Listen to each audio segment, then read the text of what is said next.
Hey, hey, hey, party people! Welcome back to another Reformed Party Girls podcast. I'm Kay. And I'm Ray, and this is a podcast where we share our journey from the wild nights out, drinking, partying, and late night adventures to a calmer, more mindful life in sobriety.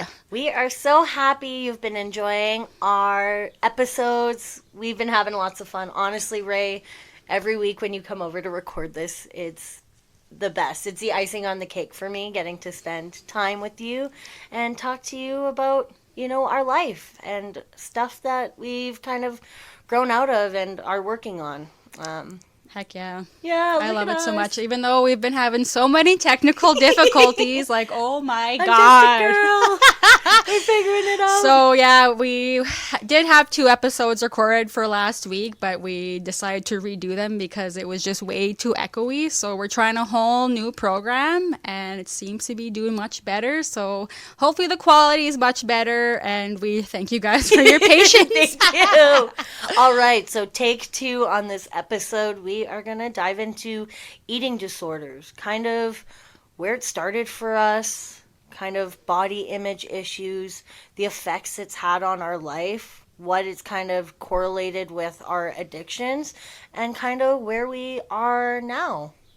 Yeah, I want to do some research because I was like, I wonder if there's a correlation between like drugs and alcohol and eating disorders. And oh, what do you know? There is. So let me read this quick little excerpt I found. It says there is a high behavioral association between EDs and AUD. Alcohol consumption could be a primary trigger for binging in women with BN. Alcohol can be used as an appetite suppressor and as a compensatory behavior to avoid food. And I did have other excerpts, but I couldn't find it, so we're just going to stick to that today. I mean, honestly, it makes so much sense. Yeah, right? Yeah, it really, really does. Like, right? You said in the episode about cocaine, just like how you used it to suppress your appetite. Yeah. Because you're dealing with, body image struggles. Yeah. When did that start for you? Well, me, for eating disorders, it all started in high school. And so I was bulimic. I would binge and purge.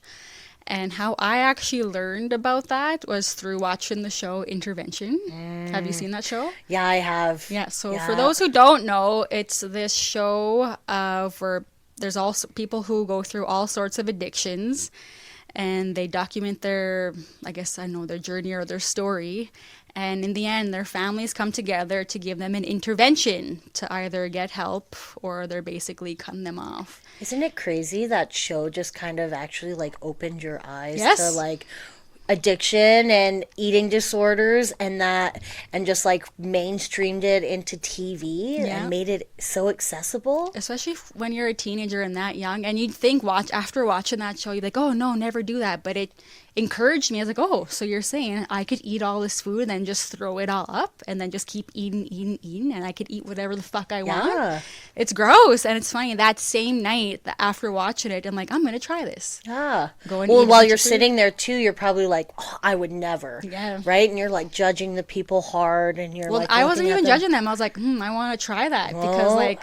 so the reason why I started with my eating disorder is because in high school, it's our last year of school, grade 12. I was smoking a lot of weed with my friends, and we know what comes with smoking weed is Oh, the baby, munchies. The munchies. So every night I would come home stoned as fuck, and I would eat anything and everything I could in sight. It's hard not to, man. Yes. The munchies are real. Yes, and then I started noticing that I was starting to gain weight, which is a big no-no because I have to look good for grad. I have to look good in my grad dress. Like, I was like, there's no way I could be gaining weight. And also, like, I was a hardcore gym rat as well. So yeah, once I started seeing I was gaining weight, I was like, this can't happen. But also, I didn't want to quit smoking weed either. Because also, like, that's how you fit in. Like, I was smoking weed with all the cool Everyone kids. was doing it. Yep. So yeah, I would go hang out with my friends, smoke weed, come home, eat anything and everything I could, and then I would go throw it up. How would you do that, like, without anyone noticing? Like, Well, it actually worked out because my room was in the basement, and I had a bathroom right beside my room. So I could be pretty sneaky about it. But I also learned from watching that show is like your puke can like clog the toilets. Wow. So I didn't want that to happen. All from the show you learned this. Right? Yeah. It's so gross. And it's like, learning all these tips. And I even like, I remember like doing research online on how to do it and how to be sneaky and whatnot. And so what I started doing is I would throw up in Ziploc bags, like the large freezer bags, and then I would store them in a garbage bag in my closet. And then come garbage day or close to garbage day when no one was home, I'd haul my big garbage bag up and go toss it in the bin. And yeah, no one ever knew. And even like I would do it anywhere. I would do it at restaurants after I've ate a big meal. I would do it at a friend's place. Because it just becomes like habitual, right? Yes. It's like after you eat and like that moment you feel full, it's like, okay, well, I can eat some more because you know you're going to throw it you up. know you're going to throw it up. Yeah, and and obviously it stretches your stomach as well. Really? So like, yeah, it takes a lot of food to eat, and you get used to that super gross full feeling. It's that full feeling, yeah. That it became that way after every meal I ate. I would just eat till I was disgustingly full. And then would you eat some more? Yes, there would be times where like I would eat, I'd binge eat, and then I'd go throw it up, and I'm like, oh, okay, well, I'm hungry again, because no shit, I just emptied my stomach, and then I would just repeat the process. Like I would even do that like anywhere from 2 to 3 times in a row. What did you like? How did it make you feel? Like, did you know you were kind of doing something wrong, or it was working for you, and like that like overweight, like, you know, obviously the badness of throwing it up, you're like, okay, I'm getting skinny, like this will be okay, like. Yeah, that's the thing. I would continuously weigh myself, and I would keep seeing the scale going down. Because it was working. Yeah, and I fucking loved seeing the scale going down. Like, it was exhilarating. I loved it so much, so I just kept doing it. Like, I didn't feel bad about it at the time. I didn't think it was bad. Like, I thought I was being sneaky about it, and I just, like I said, I loved seeing myself getting skinnier. I loved seeing the scale going down. When it was like, let's say at the worst, like how often were you doing it? Oh, like I was doing it every single day. Every day, because like we said, like you get used to it. Like I just got so used to overeating and binging at every single meal, except for maybe breakfast and lunch, because I'd be at school. Yeah. Unless it was a weekend, of course. Yeah. And then it definitely became a bad habit. And then I think, I stopped once I went to college for a little bit. But then all that drinking and partying in college, and all you eat is the cafeteria food. And it was my first time, like, not living at home. Yeah. I was living on my own, and I'm surrounded by all these fast food restaurants, which weren't in my hometown. And you're like, let's fucking go. Yeah, I had access to all these restaurants. So I was living with a roommate in the dorms, and she was never home. She was always working. She worked at the bar. And I would sneak out in the evening. I would go like to several different drive-thrus, like A&W, Wendy's, McDonald's. It's crazy Tim that you Hortons. say sneak out, because it's like you're sneaking from yourself. Yes, almost. It's exactly. like, right? You weren't at home anymore. Like, this is something that you were doing, like, on yourself. It's crazy. Yeah. So I would come home, come back to our room with all my bags of goodies. I would eat all of it, and then I would do the same thing. I would throw up into Ziploc bags, and then I would toss it in a garbage bag and immediately go discard it, because there was like a big garbage bin at the end of our hallway, which was close to our dorm. So it's crazy how it becomes like a habit and like ritualistic almost, right? Like you had your steps and your way to get rid of it, and it was like the same every time, and it becomes like such a habit. Yeah, it wasn't until after, like, during college times, I'm like, okay, I don't like doing this anymore. Like, why do I keep doing this to myself? But it's hard not to. And then, like, still periodically throughout life, like, I'd go years without doing it, and then it would pop up again. Like, I can do this. And what I've noticed is when it would pop up, it's after I was doing so well. So I'd be working out, I'd be eating so good, looking good, feeling good. But then if I have one little mess up, I'm like, well, fuck it. I might as well just binge. I might as well just eat all of this because I already fucked up anyways. I'll just go throw it up. Yeah, the day's ruined. Might as well just splurge and enjoy myself. Yep. And then you always tell yourself, oh, I'll just do it this one time and then I won't do it again. Like, because you hate that full disgusting feeling, right? It's uncomfortable. It's so uncomfortable. And you can't, like, I'd be like, hey, I'll binge eat all this food, but like, I'm not going to throw it up. I'll just go for like a 3-hour walk or like a 3-hour gym session. But that was never the same. It never made that feeling go away fast enough. Yeah, it's like the instant like relief of like that fullness. And I bet there has to be like a correlation with like the feeling of like throwing up and like maybe an endorphin rush or something that like you get hooked on. Yeah. I think that's like with like any addiction, it's that instant gratification you get. Yes. Right? Yeah. You can go work out for 3 hours and feel great after it, but it's like doesn't get rid of like that fullness immediately. You've also been able to just like eat whatever you want. You can't go to the gym after that, right? Yeah. But you can go and throw up and Yeah. feel that instant like relief of like I'm better. Yes. It's crazy. Yeah. And then again, I go years without doing it, and then came COVID. And then that's when I started smoking weed again. So the munchies came again. I gained the weight.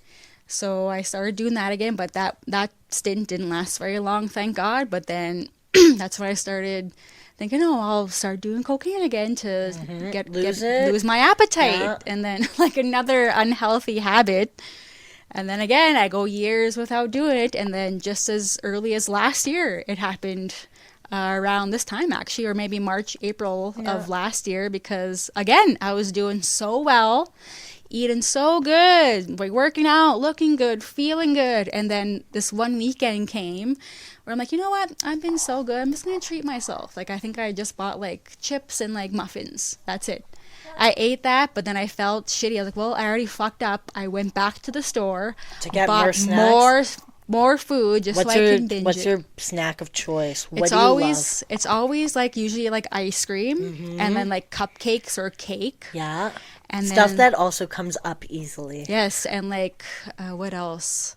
I will eat a whole bag of chips. Yep, chips. Man, sour cream and onion, you better watch out. Kettle cooked. Yeah, or like chips and dip. or like fries, but fries are hard to throw Fries up. are hard. Yep. And and then like last year, like it was 30 pounds I gained. Wow. Yeah. And then finally, like I reached out to a naturopathic doctor. I was working with a nutritionist, and yeah, like Did it's it hard. help?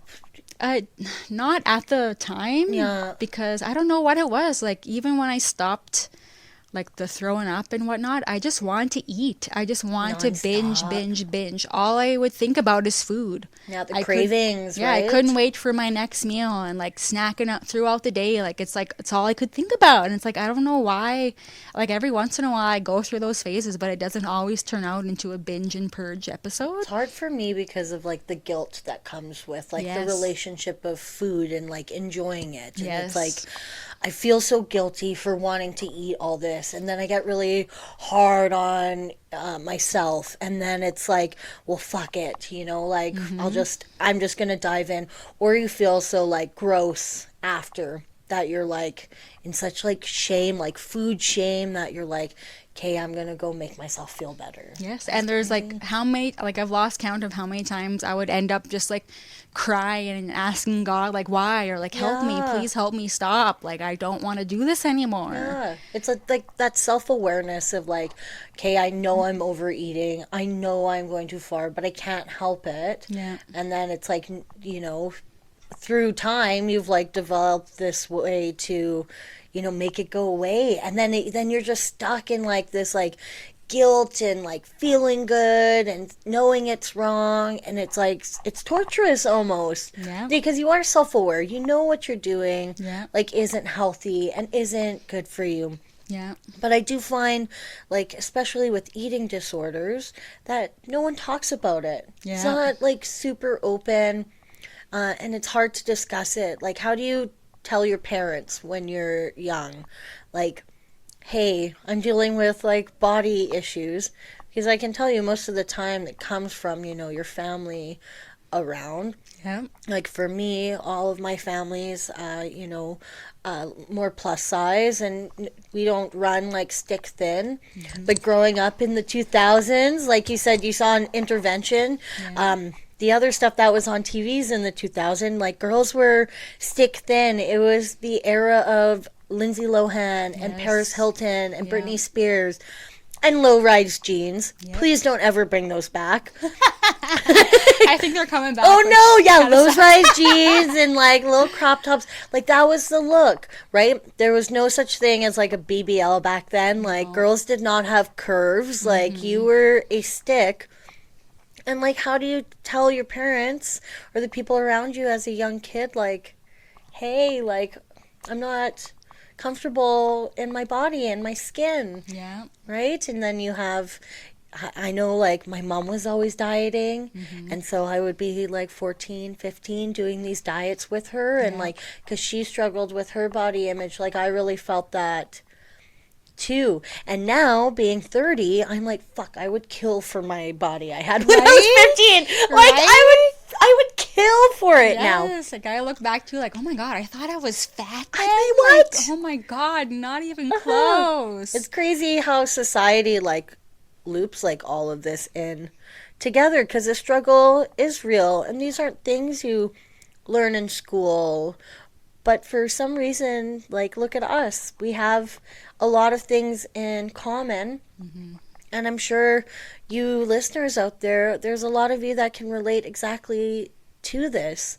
But we're all separate individuals. But how did we all end up with the exact same, issues when it came to how we look? Yeah. Right? And it's easy to say, like, love the skin you're in and all that. But, sometimes it's fucking hard. Yes, and it wasn't till I got older and like moved away that like it started becoming a conversation. Like I learned like about like I'm super open about it now. I talk about it with like anyone who will listen. Yeah. And I've learned just from talking about it with friends that they also dealt with it as well. Right? Like and I would have had no idea. And like it's holy shit, it's way more common than you think it is. Way more common. Yeah. And Even in men too, right? Like we look and I'm like, men struggle with the same thing. Maybe a little bit different, like maybe more muscly and like all this, but I'm sure like the binging and purging and like anorexia is like more common than like we know. yeah, the only thing difference is they don't really talk about it as much as us women do. No, they sure don't. Yeah. Yeah, like I started like around the same time as you. I was cheerleading at school. We had practice 4 times a week. Like I was incredibly athletic. I was working, but I always grew up with this love of food. Like I love cooking. And as a young kid, like I cooked all the time, and I ate. I knew how to put food back. I still do. Like take me out to a Chinese buffet and close your eyes because you don't want to see what I can put back.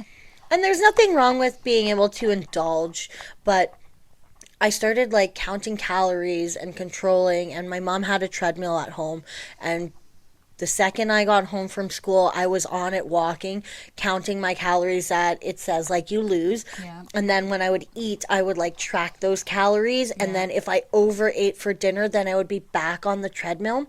And then even after I was like controlling everything, I would still throw up. Yeah. I was the same as you. I had like a little garbage bag too in my room that I would puke into, right? That no one would know of, And it was you look at it and you're like, ooh, it's gross because you're like, I've got like bags of puke in my closet, right? Like imagine if someone found that. Right? Oh my god. Oh, it's crazy because imagine if we had kids and we found that and it would be like, oh my god, they're going through the same things we are. Yeah. Which makes you wonder, like, is there something broken in society? And I would say, obviously, like, mainstream media and what we see as, the beauty standards really, like, alter that. But I don't think we are taught and learned a lot about self-confidence and body types and everyone being different. But there was a point where it's, like, very similar to my addictions, I, like, fell in love with the routine of it. Yeah. Right? It became, like, this bad habit, but the secret that I like had with myself. Yeah. And I still struggle with it too. My weight, I find, fluctuates a lot. When I'm really stressed out, I can always tell when I'm stressed out because I gain a lot of weight. And this last time when I was in that really abusive relationship, I gained 40 pounds. And I got new stretch marks like on my tummy because I gained weight where I haven't before. And like it's been really, really hard for me to like love my body now. But I'm like learning to understand it and take care of it. And you know, I've learned like the importance of feeding it, right? Like getting protein in and just eating the right stuff and treating it better. Because I read this book where this girl was bulimic and her teeth started falling out because of the acidity from her bile. She was losing teeth, and like then I started thinking like, oh my God, like what damage am I doing to my vocal cords and like my body as a whole? Like Your esophagus. Your esophagus, and like I'm like, oh, they're the pros like outweighing the cons. Like once you start realizing how like precious your body is, kind of makes you question like, I know this isn't good. You get a little bit stronger, but it's always there. I do always look in the mirror, and I have days where I'm like, nothing fucking fits. I don't look good in this. I get pissed off. But I also have days where I'm like, okay, no, this is my body, and this is how I look, and like learn to love it. It's a struggle. And also what I've learned with us women is our weight, it's normal for us to fluctuate. It is, hey? Like, and it's normal for us to be like bloated because we're like, especially around our period, because we're holding on to that water. So it's normal to gain like 5 pounds, but we just got to remind ourselves it's water. It's most likely water. That's why usually nothing really fits or looks good around that time. But we just got to learn to give ourselves grace and be like, okay, like this is just normal for us women. And I didn't know that before. I didn't know that it doesn't matter like where we are in our cycle, like it's normal for our weight to fluctuate. I know, I never knew that. But it makes sense. And also hormones. Like hormones, stressful men, I don't know, being on vacation and eating food, all of it just is a part of life. Right? And you know, I've had times where too I've like tried to like fast or like starve myself. And I learned, do I want to live my life not being able to enjoy, you know, a delicious fresh baked apple pie? You know, like restricting yourself from like the beautiful like luxuries of life sounds awful. Right? You got to be able to find the balance. Moderation. But it's hard, and I'm really proud of like where you've come. And it's a hard thing. I know I still struggle with it too. And like I'm in the same boat how you brought up your mom always dieting and whatnot. Same thing with my mom. Like she was plus size as well, and like always watching all these shows, fitness shows, diet shows, trying all these different diets, diet pills, whatnot.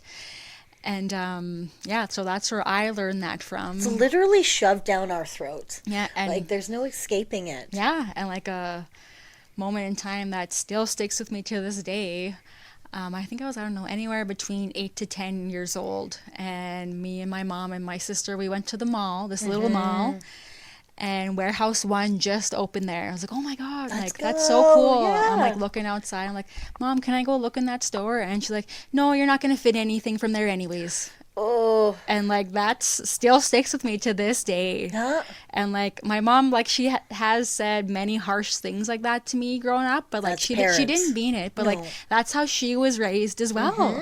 And like I don't think they realize the damage they're doing to their children when they say stuff like that, because obviously look, like it still sticks to me to this day. It's true. The older generations were raised differently, right? And you have to look at like generational stuff that's passed on, like how their parents were. Like people were tough and strict, and you know, used to do that. My grandma this one time looked at like a picture, and she was like, oh my God, we all thought you were pregnant because you were so fat. And I'm like, oh my God, My grandma's the same way growing up. Like, oh my God, you're too skinny. Oh, you're too chubby. Like, they would just straight up say shit like that right to your face. Like, thanks, Grandma. Like, way to make me feel good about myself. Jesus fucking Christ. Especially grandparents, hey? Like, they just say what's on their mind. Like, well, their generation was tough, man. Like, my grandparents still say the N-word because they don't realize you can't fucking say that anymore. No. Like, oh my God. Respect your elders, and you're like, oh my God, you can't say yes. And it's getting so hard to not call them out anymore. Oh my gosh, right? I have to say something to them, but they still don't get it. No.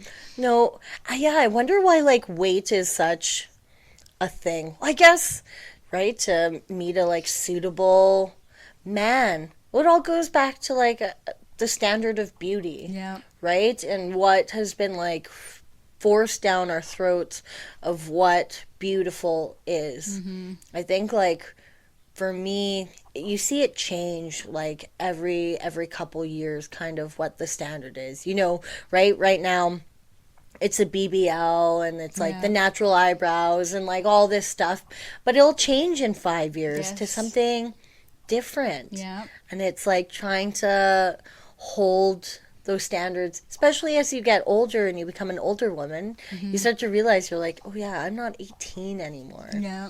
It's crazy. Yeah. And I did actually tell my mom about my eating disorder, but it was because I was wasted. So I'll take you back. It was a family trip to Mexico. Oh, these Mexico trips. I love them. Yeah, I think I was away at college, so we all got together for this family trip to Mexico. And we all went to this bar, and I was underage, but my parents let me drink, so I got fucking shit-faced. And when we got back to the room, I'm throwing up because I'm so, like, drunk.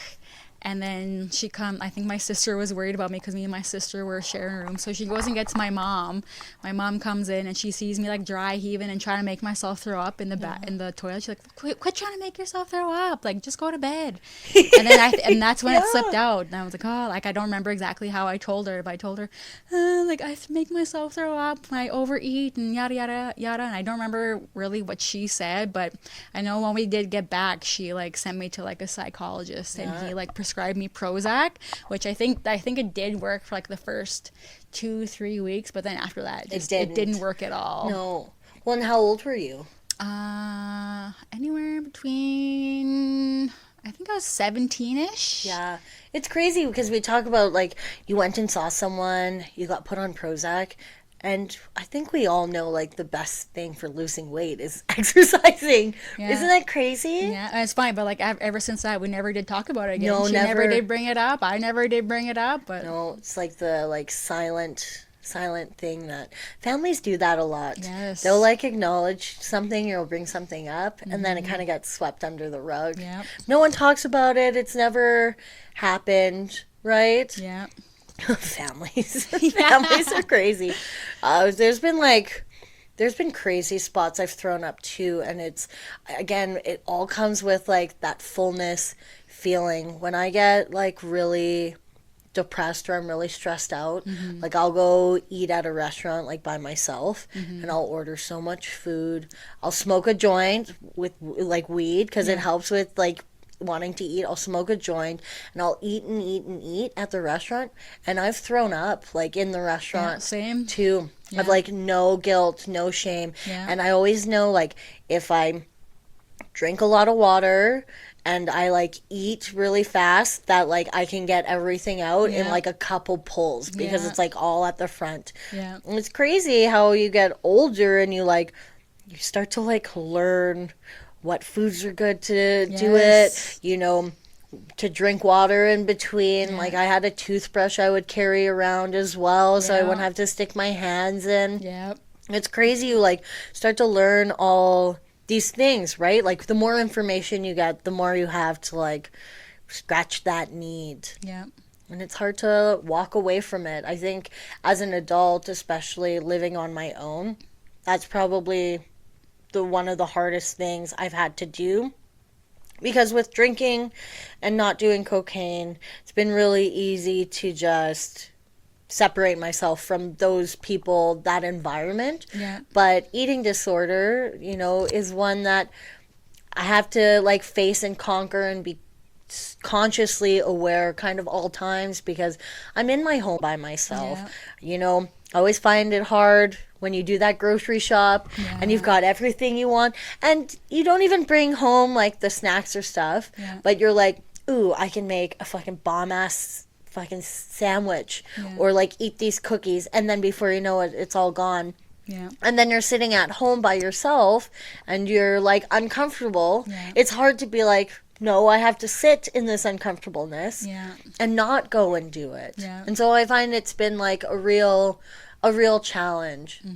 I do find if I don't smoke weed though, it's so much easier to control. Yeah. And that's why I kept like quitting smoking weed periodically, because that's when the munchies would get so bad, and I'm like, okay, I gotta stop. And then I'd always restart again every time. Like now I think it's been 8 weeks since I quit smoking weed. And but even just like that aside, like the quitting smoking weed, like the mental clarity is insane. And I find even like I could speak better. Like before I found like my lisp is worse, or I stutter even more. Like I still fall over my words every once in a while, but I find even just I could speak better, and my mind is so much more clear. So like I'm hoping I kick it to the curb for good, and like no judgment for people who still smoke weed. Like you do your thing, it works for some people, but it clearly doesn't work for me. I'm kind of thinking of doing it too. Like yesterday I had a really productive morning. I like cleaned my place. I like went through my closet. I got through like all my clothes I was getting rid of, and like just like championed the day. I made myself breakfast, and then it's like 1 p.m. and I'm like all done the tasks, and I was like, okay, I'll smoke a joint. I then sat on the couch for the rest of the day and just smoked weed and did nothing, and I had like these minor like anxiety attacks, and I'm like, why did I do this to myself? And I'm like, I literally was just having a rock star of a day, and then I smoked some weed and I wasn't really feeling it. So I honestly, I don't have any more left, and I think I'm going to jump on the train with you and just see kind of where it goes. Yeah, but I feel like also weed was like a substitute for, like, especially for me when I quit drinking alcohol. It's like, okay, I gave up alcohol, so I'm just gonna stick to weed for now, which it did work out for a little bit, but then that cycle came again, because there was a point where I was smoking weed and I didn't get any munchies. Like I was good. Like I could smoke weed any time of the day, and I would even eat lunch, dinner, and I would be full, and I'd be satisfied. I'm like, okay, like I'd even just eat half of my lunch or dinner. I'm like, hey, I'm full, I'm good. I'm like, oh my god, this is unheard of. I'm like, I'm gonna rock this. But before I forget to mention, last year when I went through that shit, my naturopath referred me to do EMDR therapy. I can't remember what it stands for. It's like, I think it's like eye movement redirection therapy. I don't know, something like that. Right. So it's like talk therapy, plus it's called tapping. And so what you do is you go in there, you talk to her about all the shit that's going on, and then you sit comfortably, you close your eyes, get into like this meditative state, and she's sitting on a stool in front of you, and she does like these tapping motions back and forth on your knees. And then she'll like, take me back to this time in your life, take me back to that time. Then you'll think about it. Kind of like hypnosis almost. Yeah, it somehow like rewires your brain. Cool. And I will say, like, I was super skeptical of this, but I was like, I have nothing left to lose.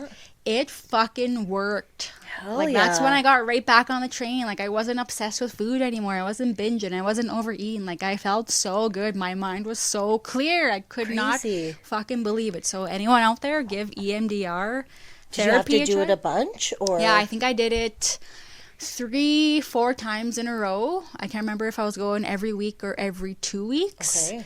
And then, like, I was good. And then my benefits ran out, so I was like, I'll come back when I need you. So now I'm noticing I'm kind of getting those thoughts again. So, like, I have an appointment with her coming up in a couple weeks, so I'm excited for that again. Your mind is so strong and so crazy. And so is your body, right? Yeah.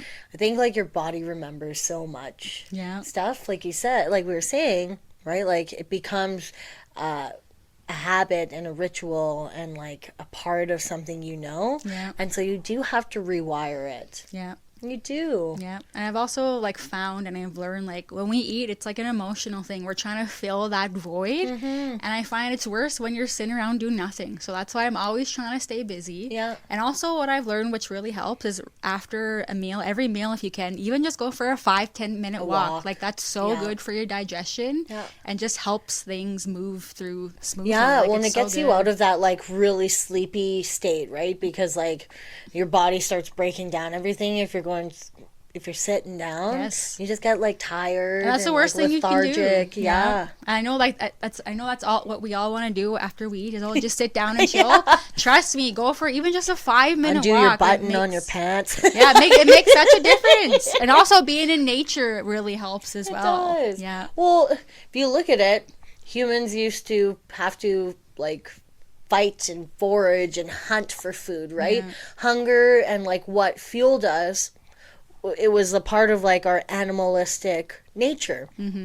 Right? And now we live in a society where we don't have to hunt and gather, right? It's kind of taken like the survivalness out of eating because obviously we need it to survive, but we aren't doing it like how we used to do it, right?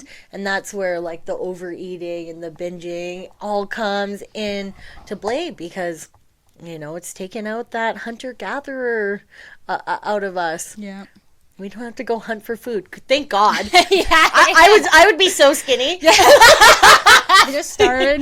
But it's crazy. I've been watching Survivor, and I'm like, I look at them, and I'm like, oh my God, I would kill for my Survivor body. It's like day 39, and you're like looking at all the people on the TV, and they're like fucking skeletons because they've been living off of like 2 grains of rice a day, and I'm like, oh my God, I want that. I want that Survivor body. You would go throw me on an island for a month, and then come back and get me, and I'll be fucking happy. But even that's where I've reframed my mind frame with that is I used to want to be skinny, but now I'm to the point where I just want to be healthy. Yeah. So my why has changed from being I just want to be thin and skinny to I just want to be healthy, and also that has made such a big difference as well. That's so grown up of you. Oh my God. I'm grown up. You're growing up. I'm adulting. You are adulting. I mean, look at us. We are open books. We still talk about like these struggles and challenges we face, and I mean we've both been dealing with it since we were young adults, and you know, half of our life later we still struggle, and I think it's important to talk about it and be open about it. And there's no shame. There's no shame. No one's mad at you.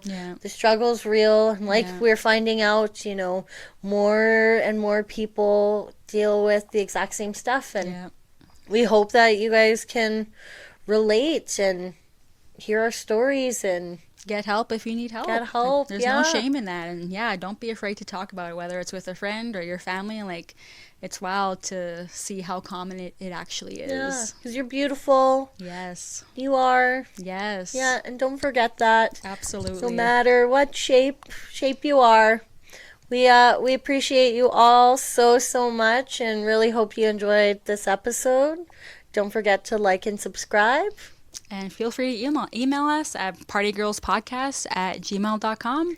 Oh, and also, if you're in the Edmonton area, we are going to a show March 7th. The Stylist and Raz at Double Dragon downtown. So if you're going there, maybe you can figure out who we are. Yes, we were just talking about outfits. So, hey, if you're going, email us. Maybe we can meet up. Who knows? Awesome, you guys. Bye. Bye.